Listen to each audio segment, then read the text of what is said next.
एक अल्कोहल का रिएक्शन होता है एक हाइड्रोजन हैलाइड के साथ, और उसके नतीजे में एक एल्काइल हैलाइड बनता है, राइट।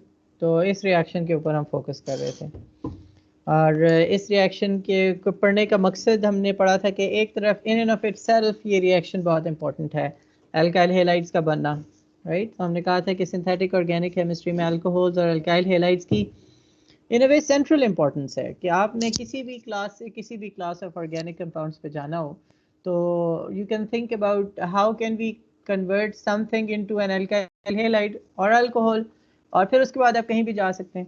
तो एक तो ये बहुत इस हवाले से इम्पोर्टेंट था ये रिएक्शन, लेकिन उसके साथ साथ हमने कहा था कि इस रिएक्शन को समझने में इसकी अपनी इंपॉर्टेंस भी है, लेकिन उसके साथ साथ we'll start learning the basic facts about the mechanisms of reaction, right?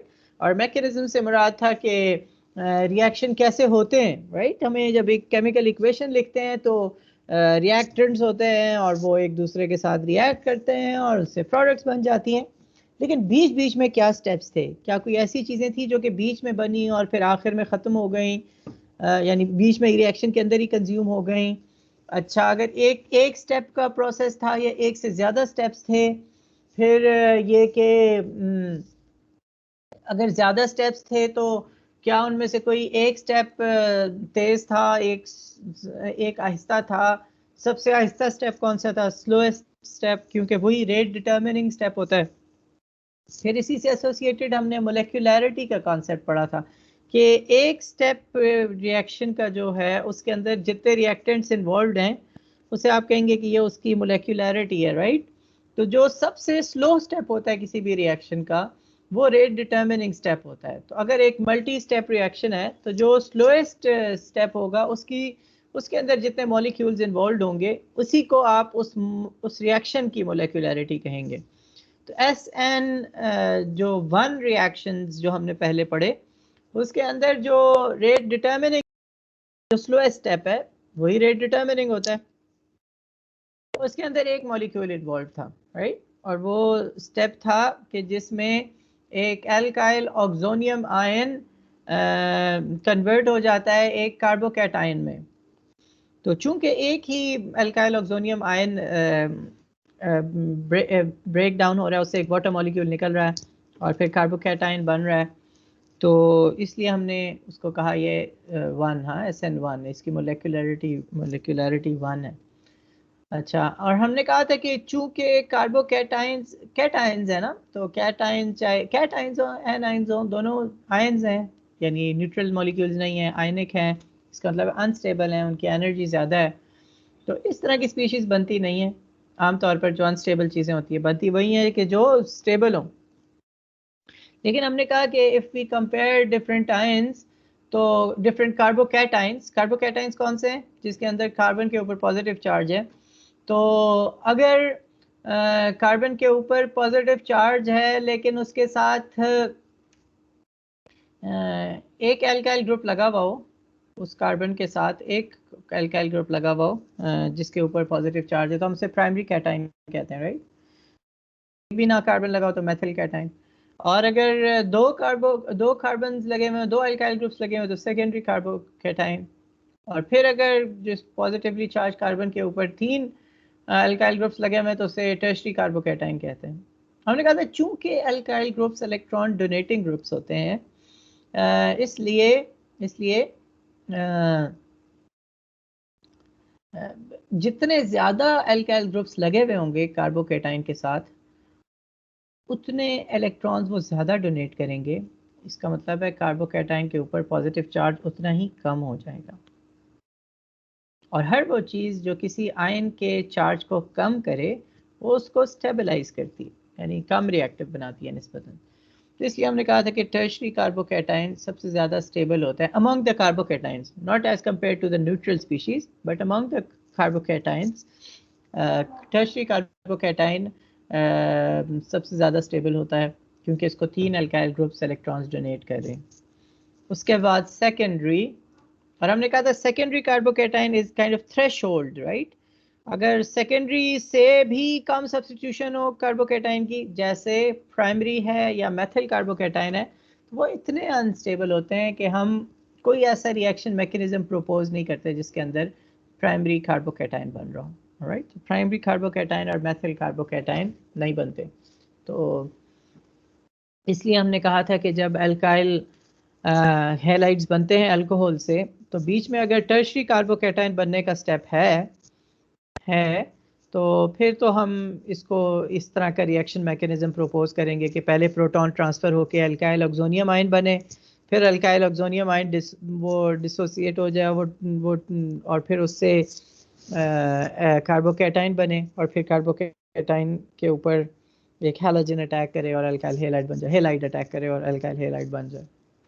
लेकिन अगर टर्शरी कार्बोकैटायन नहीं बन रहा और सेकेंडरी कार्बोकैटायन नहीं बन रहा, तो लेकिन फिर भी प्राइमरी अल्कोहल्स कन्वर्ट तो हो जाती हैं प्राइमरी अल्काइल हैलाइड्स में। तो ये कैसे हो रहा है? अगर कार्बोकैटायन नहीं बन रहा तो फिर ये कैसे हो रहा है?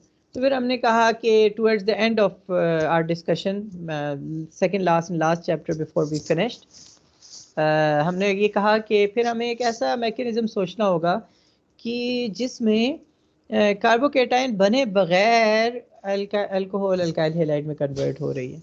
तो फिर हमने ऐसा रिएक्शन मैकेनिज्म सोचा कि जिसमें पहला स्टेप तो वही था जो SN1 रिएक्शन में था, यानी प्रोटॉन ट्रांसफ़र का, कि एक जो हाइड्रोजन हैलाइड है उससे प्रोटॉन जाके लगता है अल्कोहल पे। आपकी जाके देख लीजिए, है ना, ये पहला स्टेप अगर आपको याद भी हो। लेट्स सी, एक दफ़ा कर लेते हैं।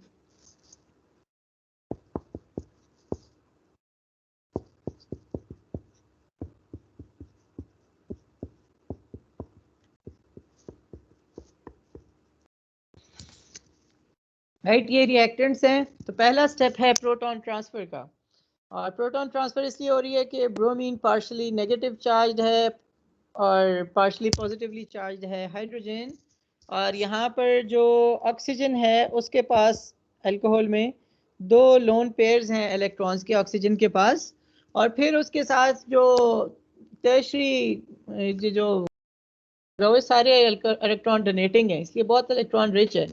तो ऑक्सीजन इन इलेक्ट्रॉन्स के साथ हाइड्रोजन के ऊपर अटैक कर देगा।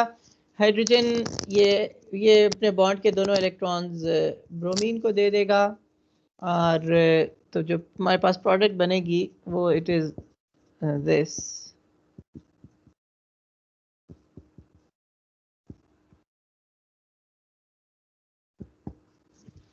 है ना। इसके साथ एक हाइड्रोजन पहले का लगा हुआ है और एक हाइड्रोजन और लग गया। ये ज़रा मुझे जल्दी से इसके ऑक्सीजन के ऊपर चार्ज कैलकुलेट करके बताएं। ऑक्सीजन पे क्या चार्ज होगा और क्यों होगा?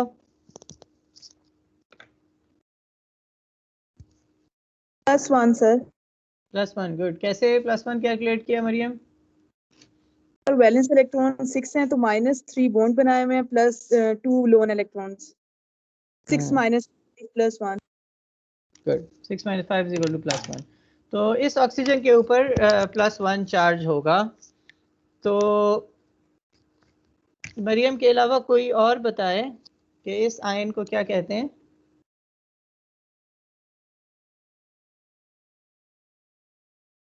Oxonium ion. ऑक्सोनियम आयन, लेकिन ऑक्सोनियम आयन के साथ एक ग्रुप भी लगा हुआ है ना, इसकी वजह से उसे क्या कहेंगे? हाँ,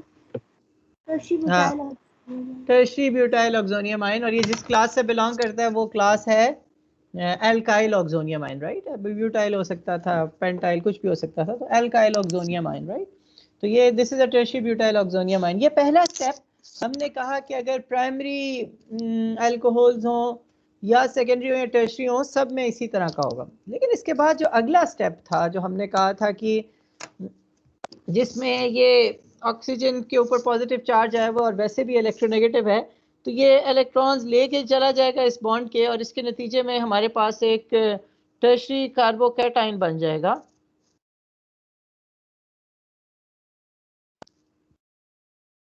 राइट, ये दूसरा स्टेप था ना SN1 रिएक्शन में, क्योंकि ये सबसे रेट लिमिटिंग स्टेप था।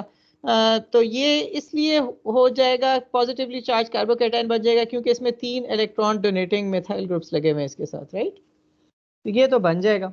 लेकिन हमने कहा था कि अगर ये टर्शरी ना होता, प्राइमरी या सेकेंडरी होता, तो फिर प्राइमरी होता तो ये रिएक्शन ना होता। तो लेकिन प्राइमरी अल्कोहल कन्वर्ट तो होती है प्राइमरी अल्कलहाइड में, तो अल्काइल हैलाइड में, तो वो कैसे होगी? तो उसमें ये दूसरा स्टेप नहीं होता, बल्कि हमने कहा था कि दो स्टेप साथ साथ हो रहे होते हैं। एक तरफ से हैलाइड अटैक कर रहा होता है और दूसरी तरफ से जो ये वाटर मॉलिक्यूल है ये जा रहा होता है। ठीक है, तो हमने फिर कहा कि चूंकि हैलाइड भी अटैक कर रहा है और अल्काइल ऑक्सोनियम आयन भी उसी वक्त मौजूद है, तो इस वजह से इस जो रेट डिटर्मिनिंग स्टेप है इसके अंदर दो मॉलिक्यूल इन्वॉल्व हैं, इसलिए हम इसे SN2 मैकेनिज्म कहते हैं, right, SN2 mechanism.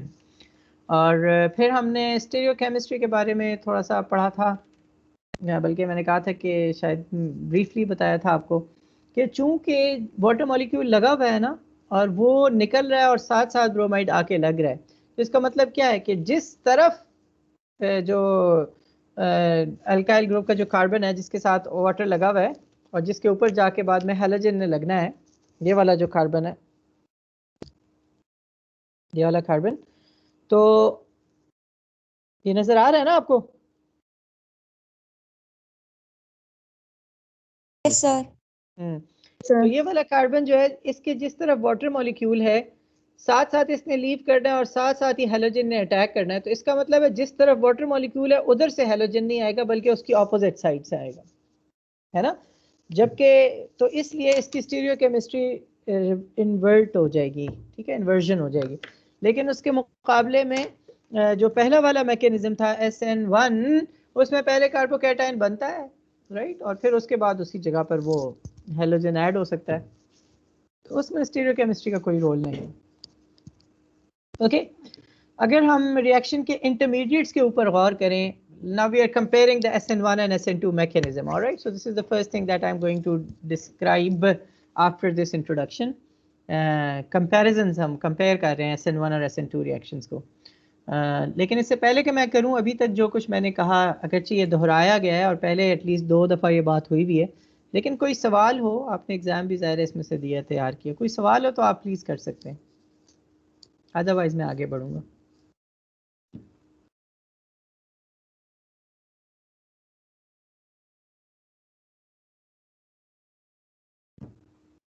Any questions?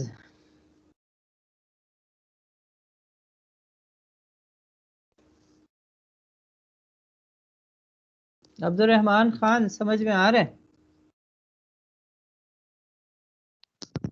Yes sir. Good. Mohibullah, आपको समझ में आ रहा है? Yes sir. हरीशा जहांगीर, आपको समझ आ रहा है ये जो कुछ हमने डिस्कस किया है? Yes sir. ऑलराइट, तो आप क्या कहती हैं, अब हम आगे बढ़ें? आप तैयार हैं? Yes sir. Alright, Usama Gaffar, आपने हाथ खड़ा किया, प्लीज पूछें। सर ये एक दफ़ा यूनिमोलिकुलर और ये बायोमोलिकुलर का बता दें, क्यों है, कैसे है? ठीक है, उसामा ने पूछा है रिएक्शन की मॉलिक्यूलैरिटी के बारे में, कि कुछ रिएक्शंस को हम कहते हैं यूनिमोलिकुलर हैं और कुछ को कहते हैं बायोमोलिकुलर हैं। यूनिमोलिकुलर का जिसके अंदर एक मॉलिक्यूल इन्वॉल्व हो, और बायोमोलिकुलर जिसमें दो मॉलिक्यूल्स इन्वॉल्व हो। अब ये दोनों जो SN1 SN2 हम पढ़ रहे हैं उसमें एक ही तरह के मॉलिक्यूल्स हैं, तो फिर हम एक को यूनिमोलिकुलर और दूसरे को बायोमोलिकुलर क्यों कह रहे हैं? तो सुन लीजिए कि ये हम देखते हैं कि रिएक्शन का रेट डिटर्मिनिंग स्टेप कौन सा है, जो क्योंकि ज़्यादातर वक्त तो रिएक्शन का पूरे रिएक्शन में नहीं गुजर रहा होता ना, वो रेट डिटर्मिनिंग स्टेप में गुजर रहा होता है, बाकी जल्दी जल्दी हो जाते हैं, एक आध स्टेप होता है जो कि लंबा होता है। अगर तो आप देखेंगे रेट डिटर्मिनिंग स्टेप के अंदर अगर ज़्यादा मॉलिक्यूल्स इन्वॉल्व हैं, दो मॉलिक्यूल्स इन्वॉल्व हैं, तो आप कहेंगे ये बायोमोलिकुलर रिएक्शन है। अगर रेट डिटर्मिनिंग स्टेप में एक मॉलिक्यूल ही इन्वॉल्व है तो उसे यूनिमोलिकुलर कहेंगे, ठीक है। तो जैसे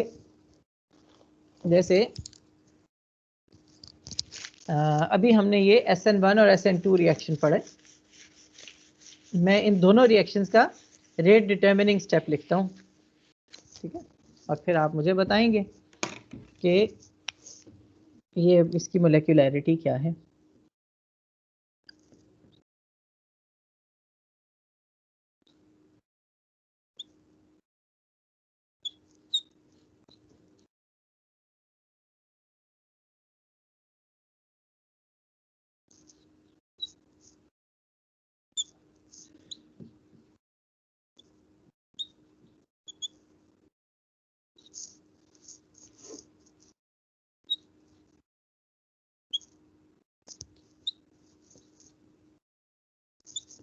एक मिनट दीजिएगा।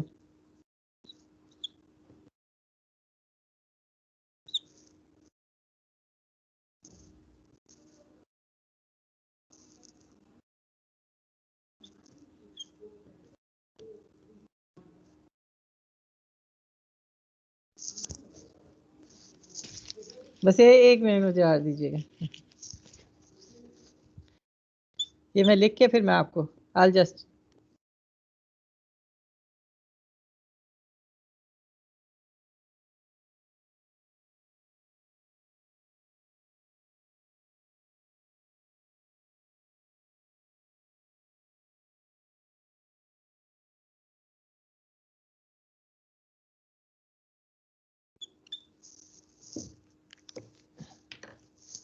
all right. उसामा, ये मैंने SN1 और SN2 दोनों रिएक्शंस के जो रेट डिटर्मिनिंग स्टेप्स हैं ना वो लिखे हैं, ठीक है।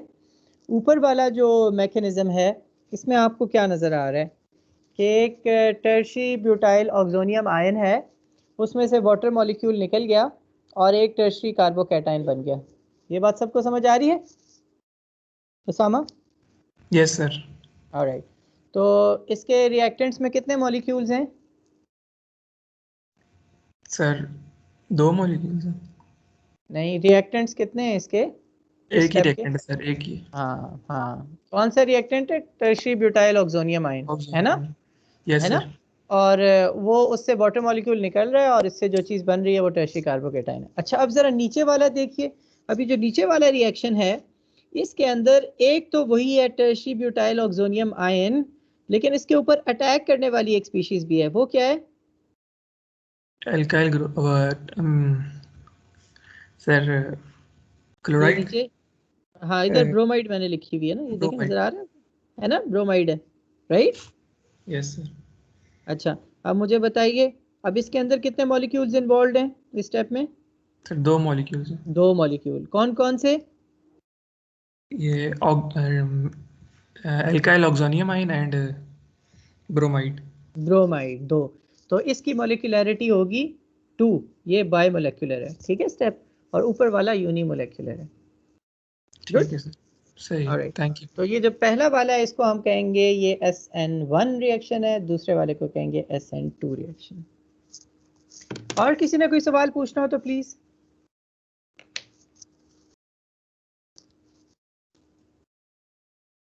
ऑलराइट, आगे बढ़ते हैं फिर। तो SN1 और SN2 को जब हम कंपेयर करते हैं, दोनों रिएक्शंस के वही रिएक्टेंट्स हैं और वही प्रोडक्ट्स हैं, मैकेनिज्म्स में फ़र्क है कि हो कैसे रहे, बीच में क्या क्या हो रहा है, राइट? तो जब हम कंपैरिजन में देखते हैं तो दोनों जो कॉमन चीज़ें हैं दोनों में, दोनों सब्स्टिट्यूशन रिएक्शंस हैं, राइट? एक अल्कोहल है, एक कार्बन है, उसके साथ हाइड्रोक्सिलिक ग्रुप लगा हुआ है अल्कोहल में, और वो निकल रहा है और उसकी जगह पर एक हेलोजन आके लग रहा है, हेलाइड ग्रुप लग रहा है, राइट? तो सब्स्टिट्यूशन हो रही है। दोनों reactions SN1 SN2 substitution reactions हैं, अल्कोहल से कन्वर्ट हो रहे अल्काइल हेलाइड्स बना रहे हैं। अच्छा, फिर उसके बाद जो कॉमन चीज़ है, दोनों न्यूक्लियोफिलिक सब्स्टिट्यूशंस हैं, दोनों न्यूक्लियोफिलिक सब्स्टिट्यूशंस हैं, यानी S for substitution, N for nucleophilic. यानी एक न्यूक्लियोफाइल कहते हैं एक ऐसी स्पीशीज़ को जो पॉजिटिवली चार्ज कार्बन पे अटैक करे, ऑलराइट? और इलेक्ट्रोफाइल ऐसी स्पीशीज को कहते हैं जो नेगेटिवली चार्ज कार्बन पे अटैक करें। ये सबको क्लियर है जी? न्यूक्लियोफाइल कैसे कहते हैं? एक ऐसी स्पीशीज को जो पॉजिटिवली चार्ज कार्बन पे अटैक करे, ठीक है? कार्बन की बात हो रही है, ठीक है? ये न्यूक्लियोफाइल इलेक्ट्रोफाइल की टर्म ऑर्गेनिक केमिस्ट्री में इस्तेमाल होती है, और ये किसी भी नेगेटिव चार्ज पॉजिटिव चार्ज पे अटैक नहीं, पॉजिटिवली चार्ज कार्बन पे जो अटैक करेगा वो न्यूक्लियोफाइल होगा। तो इन दोनों के अंदर एक हेलाइड आयन अटैक करता है पॉजिटिवली चार्ज कार्बन पे। फ़र्क सिर्फ ये है कि एक में बिल्कुल कार्बोकैटाइन बना हुआ होता है और दूसरे में वो ऑक्सोनियम आयन साथ बना हुआ होता है। तो लेकिन बहरहाल दोनों सूरतों में कार्बन के ऊपर पॉजिटिव चार्ज होता है, पार्शल या फुल। तो लेकिन पॉजिटिवली चार्ज कार्बन के ऊपर एक नेगेटिवली चार्ज स्पीशीज अटैक कर रही है। तो जब भी पॉजिटिवली चार्ज कार्बन पे ऊपर कोई अटैक करेगा तो वह न्यूक्लियोफिलिक होगी। ऑलराइट, तो दो चीज़ें कॉमन हो गई SN1 SN2 दोनों रिएक्शंस में। एक चीज़ ये कि दोनों सब्स्टिट्यूशन रिएक्शंस हैं, दूसरी चीज़ ये कि दोनों न्यूक्लियोफिलिक रिएक्शंस हैं। अच्छा, फिर जो चीज़ फ़र्क है फिर इनमें वो है मोलेक्युलैरिटी। एक के रेट डिटर्मिनिंग स्टेप में, जिस तरह अभी हम सवाल का जवाब दे रहे थे, एक मॉलिक्यूल इन्वॉल्व है, दूसरे में दो इन्वॉल्व है। तो that is the difference SN1 SN2। और फ़र्क क्या है, कब हम सोचेंगे कि SN1 रिएक्शन हो रहा है और कब हम सोचेंगे कि SN2 हो रहा है, ये डिपेंड कर रहा है कि अल्कोहल कौन सी है। अल्कोहल अगर सेकेंडरी या टर्शरी, अगर टर्शरी अल्कोहल है तो फॉर श्योर हम कहेंगे कि ये SN1 रिएक्शन हुआ होगा, क्योंकि टर्शरी अल्कोहल से रूम टेम्परेचर पे भी रिएक्शन हो सकता है हाइड्रोजन हैलाइड के साथ, रूम टेम्परेचर पे भी हो सकता है, कार्बोकैटाइन बन सकता है क्योंकि टर्शरी कार्बोकैटाइन बनेगा। लेकिन अगर प्राइमरी अल्कोहल है या मेथनॉल है तो उस केस में हम कहेंगे कि SN1 नहीं बल्कि SN2 रिएक्शन हुआ है। क्यों? इसलिए कि अगर SN1 रिएक्शन हुआ होता तो बीच में एक प्राइमरी कार्बोकैटाइन या मेथिल कार्बोकैटाइन बना होता। दोनों बहुत अनस्टेबल होते हैं। ठीक है, तो ये कुछ कंपैरिजन हो गया। एक और डिफरेंस, पॉइंट ऑफ डिफरेंस तीसरा जो मैं आपके साथ रख रहा हूँ, आपके सामने रख रहा हूँ, ये कि स्टीरियोकेमिस्ट्री का, कि जो स्टीरियोकेमिस्ट्री रिएक्टेंट्स की होती है वही प्रोडक्ट्स की होती है SN1 रिएक्शन में, राइट? क्योंकि हमने पढ़ा ना कि पहले कार्बोकैटाइन बना SN1 में, राइट? तो ये देखें ना, जहाँ पे अल्काइल ऑक्सोनियम आयन बना था यहीं पे तो पहले अल्कोहल था ना, OH था, इसी के साथ एक पहले स्टेप में प्रोटॉन आके लग गया, ठीक है, OH2 हो गया, तो उसी जगह पर है। और इधर से ही अल्कोहल निकला तो ये पॉजिटिव चार्ज बना और इधर ही आके हेलाइड अगले स्टेप में अटैक कर प्रोडक्ट बन जाएगी। तो स्टीरियोकेमिस्ट्री पे कोई फर्क नहीं पड़ता SN1 रिएक्शन में। On the other hand SN2 reaction में हेलाइड जब अटैक कर रहा होता है उस वक्त तक अल्काइल ऑक्सोनियम आयन गया नहीं होता, राइट? वो उधर ही होता है। इस वजह से स्टीरियोकेमिस्ट्री चेंज हो जाती है, इन्वर्ट हो जाती है। तो ये हमने तीन डिफरेंसेस SN1 और SN2 रिएक्शंस के देखे और दो कॉमन फीचर्स देखे। आई होप ये सबको क्लियर है। अगर क्लियर नहीं है तो आप पूछ सकते हैं। मैं वीडियो अपलोड करूँगा इंशाल्लाह यूट्यूब चैनल पे, तो मैं एक्सपेक्ट करूँगा कि आप लोग कमेंट्स में ये समराइज़ करके लिख दें। ऑलराइट, ये समराइज़ कर दीजिए SN1 SN2 रिएक्शंस में जो दो कॉमन चीज़ें हैं और तीन चीज़ें जो डिफरेंट हैं। Okay, good. तो लेट्स मूव फॉरवर्ड। अस्सलाम वालेकुम सर। सर ये जो जी स्टेप 2 है SN2 मैकेनिज्म का जो स्टेप 2 है जिसके अंदर ब्रोमीन आके कार्बन पे अटैक कर रहा है ना, और वहां से वाटर मॉलिक्यूल निकल रहा है, तो सर ये जो कार्बन है इसके ऊपर कोई चार्ज है? मेरे ख्याल से तो कोई चार्ज नहीं है इस कार्बन पे ना। जी जी, पूरा चार्ज तो नहीं है ना, पूरा चार्ज तो नहीं है, लेकिन ऑक्सीजन वैसे ही इलेक्ट्रोनेगेटिव है और यहाँ पर ऑक्सोनियम आयन में तो उसके ऊपर पॉजिटिव चार्ज बना हुआ है, तो इसलिए वो बहुत ज़्यादा इलेक्ट्रोनेगेटिव हो गई है। इसकी वजह से कार्बन के ऊपर काफ़ी स्ट्रॉन्ग पार्शियल पॉजिटिव चार्ज होगा। ठीक है, तो फॉर्मल चार्ज, कंप्लीट चार्ज तो नहीं है, लेकिन काफ़ी स्ट्रॉन्ग पार्शियल पॉजिटिव चार्ज है।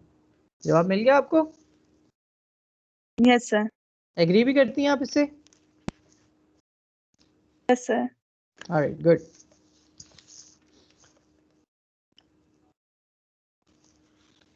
आपकी टेक्स्ट बुक मैंने खोली है और हम ये चैप्टर नंबर 5 में ये सारी डिस्कशन कर रहे थे।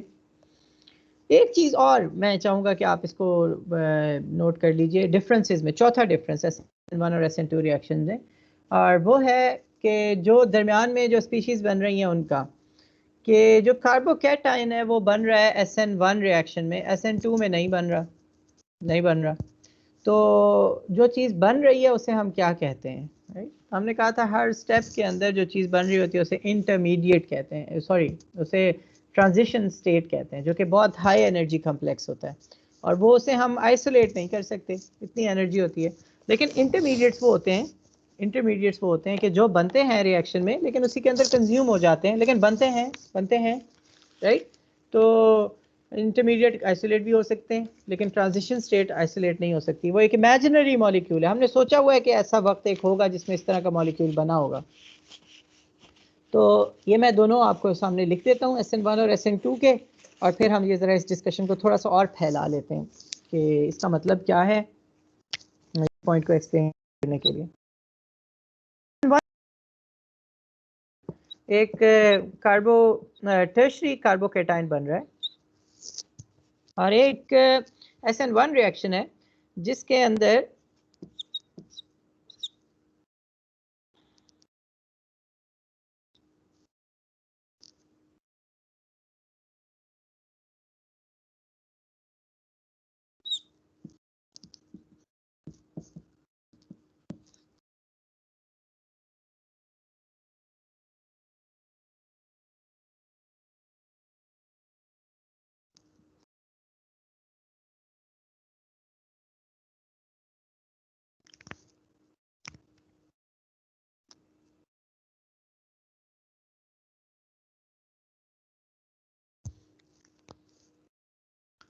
तो देखिए ये टर्शरी कार्बोकेटाइन जो कि एक SN1 रिएक्शन में बनता है, इस तरह का एक इंटरमीडिएट बनता है, तो हम कहेंगे कि ये तो एक SN1 रिएक्शन में एक इंटरमीडिएट बनता है।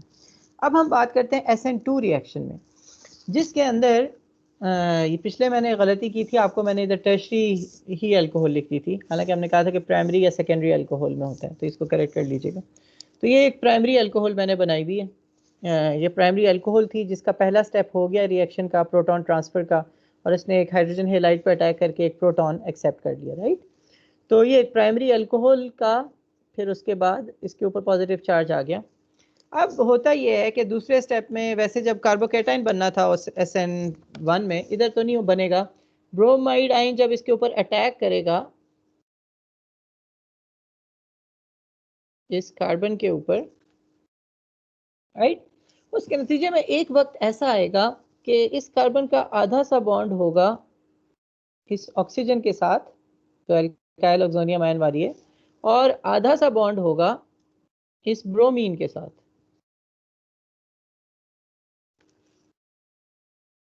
फॉलो करें इसको आप, ठीक है, यानी ना पूरा बॉन्ड है ऑक्सीजन के साथ और ना पूरा बॉन्ड है ब्रोमीन के साथ। तो इसको हम कहेंगे ये एक इमेजिनरी हाई एनर्जी कॉम्प्लेक्स है, कॉम्प्लेक्स इसे कहते हैं ट्रांजिशन स्टेट, ऑलराइट। तो ये एक्चुअली आइसोलेट नहीं किया जा सकता, बहुत ज़्यादा एनर्जी होती है इसकी, अगर होती है, अगर वक्ती तौर पे बनता है तो हम इमेजिन कर रहे हैं इस तरह की चीज़ एक बनी होगी, कोई तो वक्त होगा ना जिसमें आधा सा इसके साथ है और आधा सा उसके साथ है, वरना अगर पहले ही वो चला जाए और फिर ये आके अटैक करे कार्बोकेटाइन बना बीच में, तो अगर कह रहे हैं कोई कार्बोकेटाइन बन नहीं रहा तो फिर इसी तरह की कोई चीज़ बनी होगी, तो इसे ट्रांजिशन स्टेट कहते हैं। ये सबको क्लियर है फर्क इंटरमीडिएट और ट्रांजिशन स्टेट का? यस। इंटरमीडिएट एक एक्चुअल एक स्पीशीज होती है जो कि बनती है, ट्रांजिशन स्टेट एक इमेजिनरी चीज़ है जो कि हम रिएक्शन से आइसोलेट नहीं कर पाते, हाई एनर्जी कॉम्प्लेक्स है, उसके अंदर एक ही कार्बन के एक से ज़्यादा एटम बने हुए। ऑलराइट, तो ये हो गया, हमने इसको देख लिया, SN1 SN2 को हमने कंपेयर करके देख लिया। मैं चाहूँगा आप पेज 199 अगर खोलें, 199।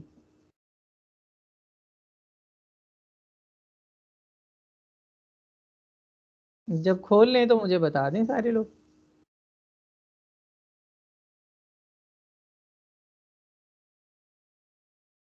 खोल लिया जी? Yes sir.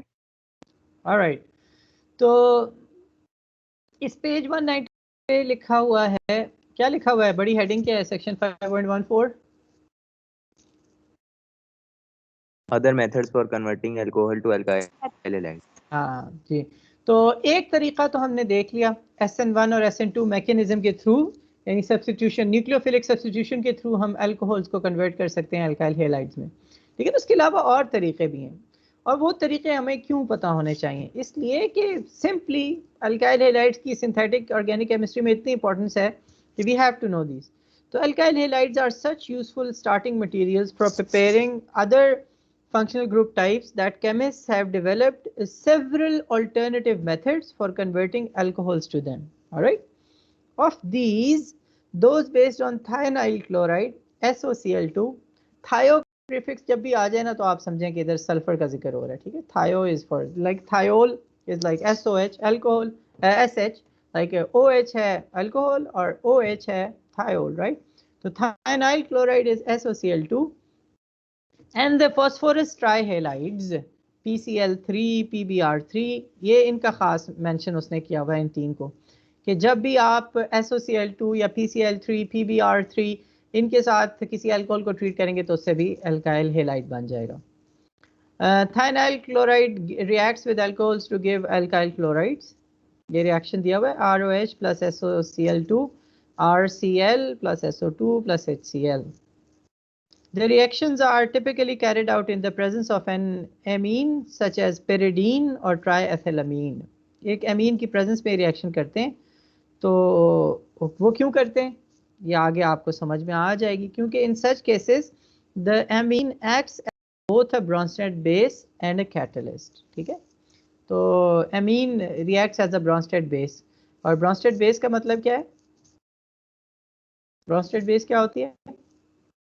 Sir proton accept करता है। Good, proton acceptor, thank you very much.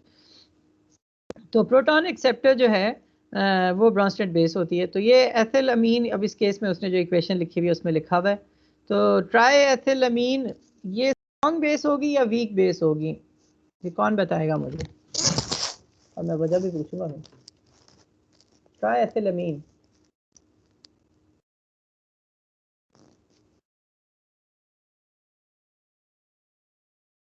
तो बताएं, ट्राई इथाइलअमीन या ट्राई एथिलअमीन, जो मर्जी आपको पसंद है।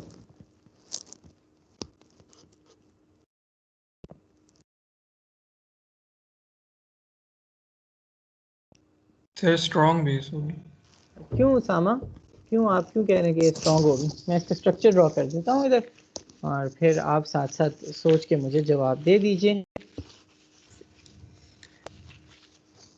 ट्राईइथाइल अमीन का मतलब ये है, अमीन होता है NH2 राइट, लेकिन ट्राईइथाइल है इसका मतलब H2 नहीं है, इसके साथ 3 ही इथाइल ग्रुप लगे हुए हैं ना, CH2 CH3 होता है इथाइल राइट, इथेन कहते हैं ना, CH3 CH3, तो एक हाइड्रोजन उससे निकल जाएगा तो उसे इथाइल कहेंगे।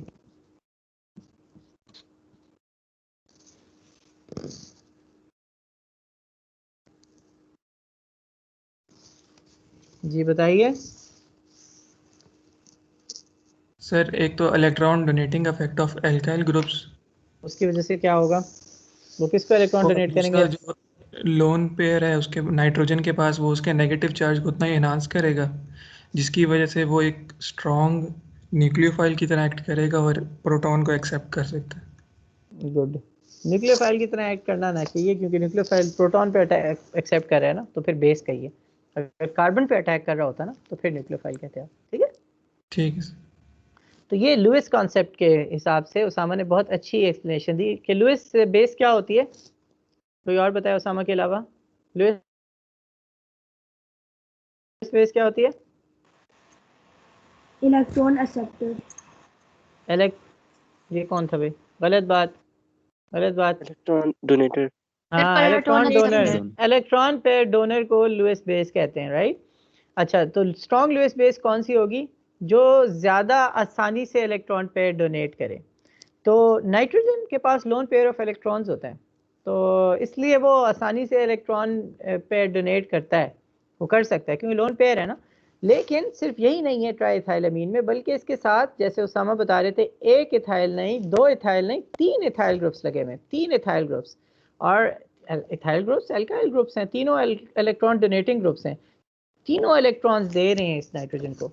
तो इस नाइट्रोजन की इलेक्ट्रॉन डेंसिटी बहुत ज़्यादा है ना, एक तो लोन पेयर है, उसके साथ साथ 3 इलेक्ट्रॉन डोनेटिंग ग्रुप्स इसके साथ लगे हुए हैं, इस वजह से ट्राईइथाइलअमीन बहुत अच्छी बेस है।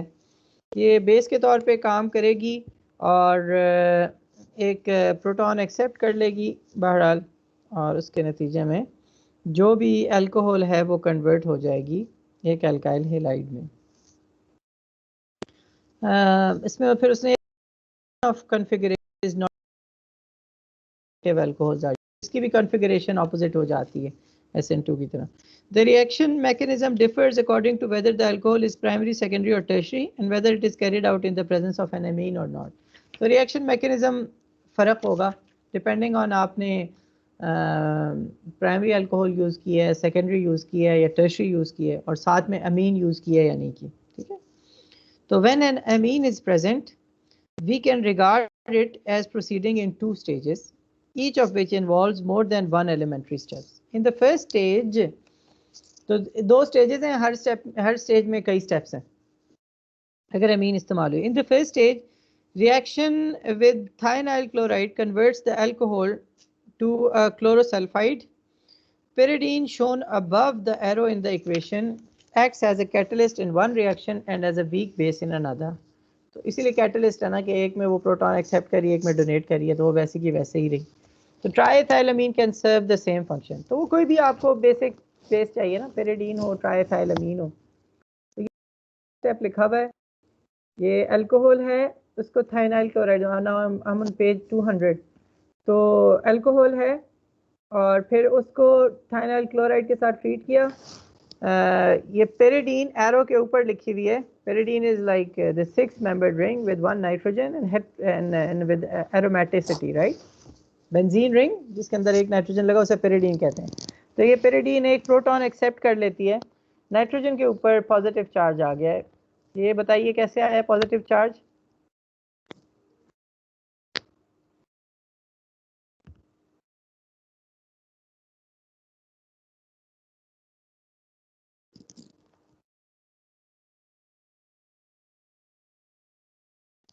बताइए।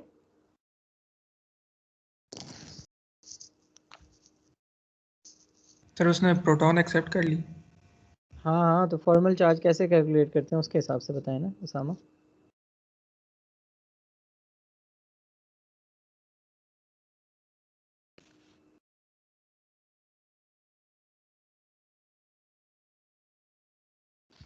इससे नाइट्रोजन पे पॉजिटिव चार्ज क्यों है? इसलिए कि नाइट्रोजन के वैलेंस इलेक्ट्रॉन्स कितने होते हैं? 5 माइनस नंबर ऑफ बॉन्ड्स कितने हैं इस नाइट्रोजन के? अब 4 लोन इलेक्ट्रॉन्स कितने हैं?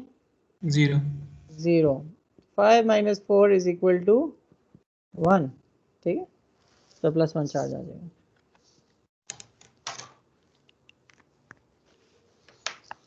All right, in the second stage on page 200, in the second stage the alkyl halide is formed by reaction of the chlorosulfite with chloride ion in the presence of pyridine or triethylamine as a catalyst. Two separate reactions characterize this stage. तो ये alkyl chlorosulfite plus chloride ion है, एक alkyl halide बन गया और SO2 sulphur dioxide बन गई और क्लोराइड आयन निकल गया। Alright, so that's the reaction. I would say कि for the time being आप इस mechanism को skip कर दीजिए. We will get back to such reactions later in the course if required. What I want you to remember from this discussion is कि आपको पता हो कि alcohols को अगर alkyl halides में convert करना है का एक तो बड़ा तरीका हमने पढ़ा कि अल्कोहल को ट्रीट करें हाइड्रोजन हैलाइड के साथ। ठीक है, और दूसरा तरीका ये है कि अल्कोहल को ट्रीट करें थायनाइल क्लोराइड SOCl2 या फिर फास्फोरस हैलाइड्स PCl3 और PBr3 इनके साथ। तो इससे भी कॉरेस्पॉन्डिंग अल्काइल हैलाइड में अल्कोहल्स कन्वर्ट हो जाते हैं। Alright, just leave the mechanisms for now. और फिर उसके बाद अगला जो टॉपिक है 5.15, इसमें ज़रा ये देखिए, इसमें कुछ ना इसने रिएक्शंस दिए हुए हैं कि अल्काइल हेलाइड्स की जगह पर कभी कभी अल्काइल सल्फोनेट्स इस्तेमाल होते हैं। ठीक है, अल्काइल हेलाइड्स की जगह पे सिंथेटिक ऑर्गेनिक केमिस्ट्री में अल्काइल सल्फोनेट्स इस्तेमाल होते हैं। क्यों होते हैं अभी इसको रहने दीजिए, जब हम कन्वर्जन्स कर रहे होंगे तो फिर हम इस पे वापस आएंगे। ऑलराइट, तो अभी आप इसको इस 5.15 को स्किप करें। मैं चाहूँगा कि आप पेज 202 पे आएँ, जब जहाँ पे समरी दी हुई है।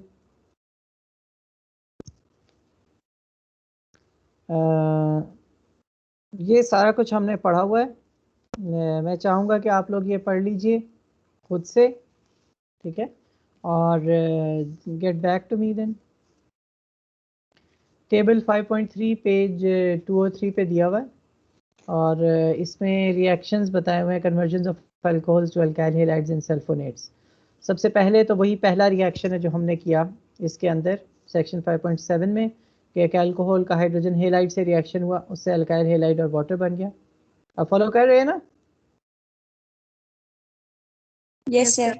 ये रिएक्शन लिखा हुआ है पेज 203 पर टेबल 5.3 में। 1 मेथिल साइक्लोपेंटेनॉल, उससे वो बस सिंपली क्या करना है, अगर मैं आपको एग्जाम में रिएक्शन दे दूं, एक अल्कोहल बना दूं और मैं उसका हाइड्रोजन हैलाइड से रिएक्शन लिख दूं, आपने बस अल्कोहल का OH हटा के उसकी जगह पर एक जो भी हैलोजन मैंने बनाया हुआ होगा वो हैलोजन लगा देंगे।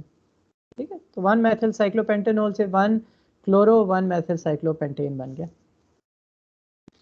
अच्छा, इसी तरह आप देखें कि अल्कोहल्स को थाइनाइल क्लोराइड से भी रिएक्ट करके इसमें हम कन्वर्ट कर सकते हैं अल्काइल हैलाइड में, फास्फोरस ट्राइब्रोमाइड से भी। ठीक है, ये दो रिएक्शंस जो अभी हमने किए थोड़ी देर पहले।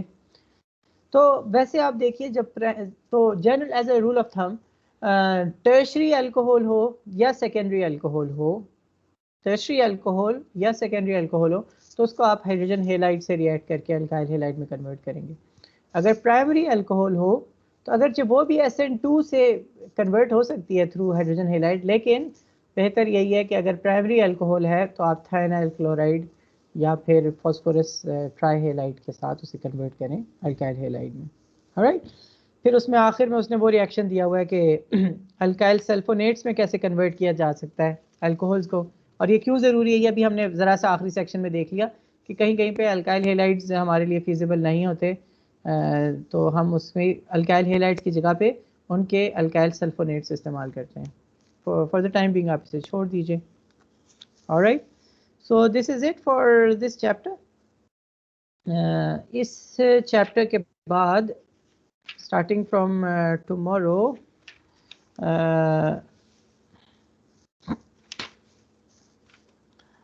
हम चैप्टर 6 शुरू करेंगे और इसके अंदर हम जो न्यूक्लियोफिलिक सब्स्टिट्यूशन जो कि हमने इस चैप्टर के अंदर हमने पढ़ी, उनको हम यूटिलाइज़ करना सीखेंगे कि कैसे हम न्यूक्लियोफिलिक सब्स्टिट्यूशन रिएक्शंस को इस्तेमाल करके एक ऑर्गेनिक क्लास ऑफ कंपाउंड से दूसरी क्लास ऑफ कंपाउंड्स में कैसे जा सकते हैं और किस किस तरह की ये होगा।